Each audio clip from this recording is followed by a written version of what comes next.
Good morning. Ngasi gi message hai tare o ngasi gi message se keno ne akoina hajik ai thaba ma tauge natraga haidi ai gi thabak se hajik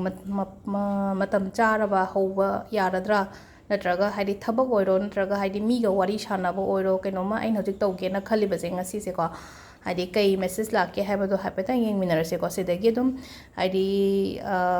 keno khanbiro ko pile 1 2 3 sidagi pile 1 khanbana khanba 2 khanbana khanba 3 khanbana khanba ko ado ahamba message yeng minarase ko ahamba message se kai lake hai kanda na hojik tauge na khali ba thabak to chahi ama mu ngayo na hai ko ahamba gi se a year from now na hai se ko haidi aina thaba ama haidi keno ma hogen haragadi mathang chahi gumba tawbata phagani ko yamna aduga amana hojiga dum tawbe yare ko take action ena haise sida leire message ko hadi hojiga dum tawbuda kai ba kem letre ko aduga keno ma hadi hajik mi duga wari shage ko ke haraga di hadi perfect time ne ko hadi take action haise hadi shado o keno to tho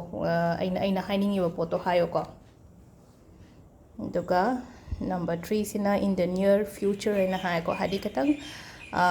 naksale ko hadi nang na tawba yaba thabak se hadi mi ga wari shana bo oiro natraga ai gi thaba ingkhangi oiro natraga ai gi thaba ngai bo oiro ko hadi manak naksale ko somi keno tawba se aduga amana ingonda angang laik pa bada concentrate tawba ngamde na ha ko ya ko ado concentrate tawba ngamda ba to hadi meditation gumba tawminawo angang macha ga oitaraga di ko angang macha hadi class 4 5 kari ba angang phawbogi manungda di hadi parents na hai tar ko especially mama ngai na hai tare phamaga ngata angang duga phaminaraga haidi om chanting gumba ta holo om chanting gumba ta base haidi moida concentration power hai tare concentration level yamne hengat kani ko angang ngai da aduduna haidi om chanting se tawhon ba yai ko angang ngai da haidi om chanting se minute manga gumba ahamba horokpada minute manga gumba tawbiyo adugi matungda minute manga do haidi angang duna tawba ngamen haraga di ko minute manga dugi matungda minute tara admaina hai tare ko 5 to 10 minutes ke practice se hojik tagi hona dum tawhon biyo mathanda tawdi yarob do hadi tawmino badai kandu da hamba horoko matam du dadi ado sida lere ko ngasi ki message ado purnima numit ki hayeng se purnima ni na ko purnima numit ki tawba ya ba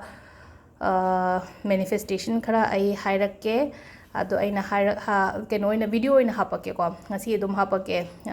ai pharak tadragadi ado sigi purnima numit ke manifestation so hayeng tawbiyo ko sida lere ngasi ki video se thank you